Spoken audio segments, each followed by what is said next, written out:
सर्वसामान्यांच्या हक्काचा आवाज जागर जनस्थान। मुंबई आग्रा महामार्गावर खड्डेच खड्डे निर्माण झालाय। अनेक वेळा आंदोलन निवेदन देऊनही रस्त्यांची दुरुस्ती झाल्याने शिरपूर फर्स्टच्या तरुणांनी चक्क खड्ड्यात सत्यनारायणाची पूजा घालून अनोखं आंदोलन केलंय। यावेळी मागण्यांचं निवेदन परिवहन विभागाच्या अधिकाऱ्यांना देखील देण्यात आलं। रस्त्यांची दुरुस्ती न झाल्यास तीव्र स्वरूपाचं आंदोलन छेडण्याचा इशारा देखील तरुणांनी दिलाय। मुंबई आग्रा महामार्ग क्रमांक 3 वरील हाडाखेड सीमा तपासणी नाक्याजवळ मोठ्या प्रमाणात खड्ड्यांचं साम्राज्य निर्माण झालंय। या खड्ड्यांच्या दुरुस्तीसाठी परिवहन विभागाने 26 लाखांचा निधी देखील मंजूर केल्याचा दावा तरुणांनी केलाय। मात्र मंजूर झालेला निधी गेला कुठे असा सवाल उपस्थित करत खड्ड्यातच तरुणांनी प्रतिकात्मक सत्यनारायणाची पूजा घालत आंदोलन केलंय। दरम्यान तरुणांनी केलेल्या या आंदोलनामुळे वाहनधारकांचा चांगलाच लक्ष वेधून घेतलं होतं। या प्रतिकात्मक आंदोलनाची दखल प्रशासन घेईल का, रस्त्यांची दुरुस्ती होईल का, हे पाहणं आता महत्त्वाचं ठरणार आहे। यावेळी शिरपूर फर्स्ट चेतन मोरे, धम्मदीप मोरे, हंसराज चौधरी यांच्यासह तरुण मोठ्या संख्येने उपस्थित होते। जागर जनस्थानसाठी प्रतिनिधी रूपक बिरारी, धुळे।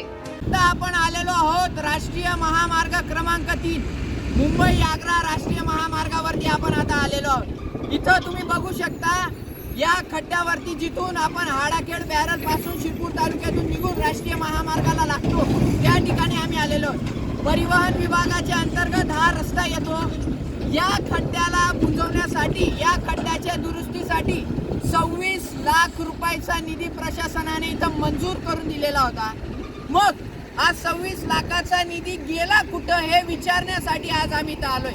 अनेक वेळा निवेदन दिले, अनेक वेळा इथं आंदोलन झाले, तरी देखील इथं कुठलीही व्यवस्था या प्रशासनाने इथं केलेली नाही। मग त्यासाठी या शिरपूर फर्स्टच्या वतीनं आपण 10 लाख रुपयाचं 4x4चं दुकान उभं केलं, तरी त्याची सत्यनारायणची पूजा घालतो।